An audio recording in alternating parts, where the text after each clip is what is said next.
कैसे हैं आप सब लोग। CS सिनर्जी में आप सबका हार्दिक स्वागत है। हम देख रहे थे इंसॉल्वेंसी बैंकरप्सी कोड। सो मैं आपको क्विक रिकैप कर देता हूँ जिससे आप आने वाले कॉन्सेप्ट्स को ईजिली अंडरस्टैंड कर पाएँ और को रिलेट कर पाएँ। हम देखते हैं कि इंसॉल्वेंसी टर्म का क्या मतलब होता है। सो इंसॉल्वेंसी टर्म का मतलब ये होता है कि भाई कोई एक पर्सन है या कोई कंपनी है अपने डेट्स को रीपे नहीं कर पा रही है। कब रीपे नहीं कर पा रही है? जब वो ड्यू हो चुके हैं। सपोज़ फॉर एग्ज़ाम्पल कंपनी या पर्सन ने लोन लिया और लोन को रीपे करने की डेट आ गई। सो इसको टर्म क्या बोलते हैं legally? When they become due. ठीक है, और ऐसी सिचुएशन में वो इंसॉल्वेंट कहलाता है। अगर एक कंपनी या इंडिविजुअल के पास अपनी जो लाइबिलिटीज़ हैं उस लाइबिलिटीज़ से कम एसेट्स हैं तो उसके एसेट्स क्विकली कैश में कन्वर्ट नहीं हो पा रहे और क्विकली कैश में कन्वर्ट नहीं हो पा रहे तो वो अपने डेट्स को रीपे नहीं कर पा रहा। तो इन दोनों सिचुएशन को भी ये इंसॉल्वेंसी की कैटेगरी में रखा गया है।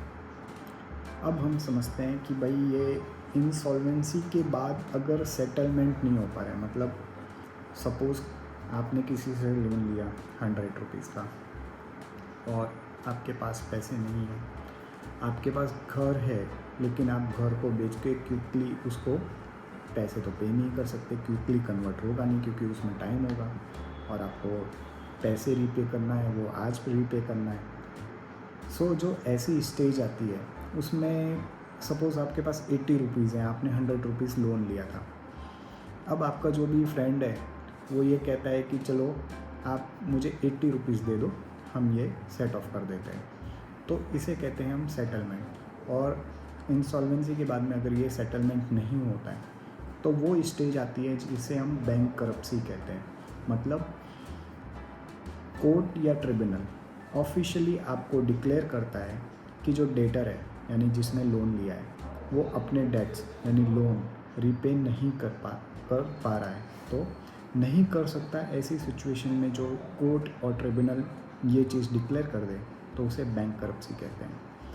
सो अब ये जो कॉन्सेप्ट है यहाँ पे 3 टर्म का यूज़ हो रहा है, एक इंसॉल्वेंसी, बैंकरप्सी एंड लिक्विडेशन।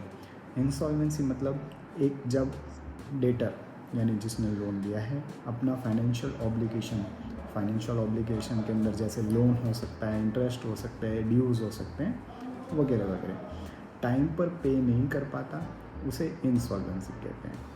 दूसरा टर्म बैंकरप्सी, जब इंसॉल्वेंसी लीगली डिक्लेयर होती है और डेटर के एसेट्स क्रेडिटर के बीच डिस्ट्रीब्यूट करने के लिए प्रोसीडिंग्स स्टार्ट होती हैं, उसे हम बैंकरप्सी कहते हैं। थर्ड, लिक्विडेशन, जब कंपनी के एसेट्स बेचकर उसके डेट्स यानी लोन को रीपे किया जाता है और कंपनी को डिसॉल्व यानी बंद कर दिया जाता है, उसे हम लिक्विडेशन कहते हैं। तो हम सिंपल वर्ड्स में समझें तो इंसॉल्वेंसी मतलब inability to pay. Second, bankruptcy legally declaration of insolvency. Third, liquidation means selling of assets to pay debts. Okay, अब हम ये समझते हैं कि जो इंसॉल्वेंसी बैंकरप्सी कोड है ये इंडिया में 2016 में आया। इसमें जब ये लॉ कोई लेके आते हैं तो हम स्टडी करते हैं कि क्या सिचुएशन है, तो हम उसको सॉल्व करने के लिए या उस सिचुएशन से डील करने के लिए हम लॉ लेके आते हैं। तो हम सबसे पहले ये अंडरस्टैंड करेंगे कि जो इंसॉल्वेंसी का फ्रेमवर्क है वो यूके, USA और इंडिया में क्या सिचुएशन है, क्यों आया, कैसे आया, उसके बारे में हम यहाँ पे समझते हैं। सबसे पहले उसके लाइक हिस्ट्री ऑफ इंसॉल्वेंसी और उसके फ्रेमवर्क किस तरीके से वर्क किया गया। सबसे पहले हम देखते हैं कि यूनाइटेड किंगडम, यूके में इंसॉल्वेंसी फ्रेमवर्क बहुत स्ट्रक्चर्ड है और सबसे पहले इंसॉल्वेंसी एक्ट 1986 लाया गया जिसमें सारे इंसॉल्वेंसी रिलेटेड प्रोविजंस को कंसोलिडेट किया गया। इसके बाद में एंटरप्राइज एक्ट 2002 ने इंसॉल्वेंसी लॉ में मेजर रिफॉर्म्स किए। सो फोकस शिफ्ट हुआ लिक्विडेशन से rescue and recovery of the business पर। मतलब पहले कैसा था वहाँ पे कि ये जो एक्ट था उसमें क्या था कि ठीक है, लोन रीपे नहीं कर पा रहे हैं तो लिक्विडेट कर दो, यानी उसकी सारी एसेट्स बेच दो, जो पैसे आए उससे रीपे कर दो। इससे कंपनी बंद हो जा रही थी। सो उससे कंपनी बंद होने से बहुत सारे नुकसान हैं, जैसे कि अगर कंपनी है तो वहाँ पे बहुत सारे एम्प्लॉयज़ वर्क कर रहे होंगे, तो वो जो अर्न करते हैं कंपनी से, जो सैलरी एम्प्लॉयज़ को मिलती है, उससे कितने लोगों के घर चलते हैं। और ये लिक्विडेशन करके हम वो सारे घर भी के अंदर जो अर्निंग है वो सब बंद कर देते हैं। घर के अंदर फिर अगर फाइनेंशियल प्रॉब्लम होगी तो उनको खाने पीने रहने की दिक्कत होगी। और इसके एक स्टेपों पर अगर हम देखें तो कंपनी अगर रन करती है तो देश की इकोनॉमी भी अच्छी होती है। सो उसका कंपनी के अर्निंग का कंट्रीब्यूशन देश के इकोनॉमी में भी होता है।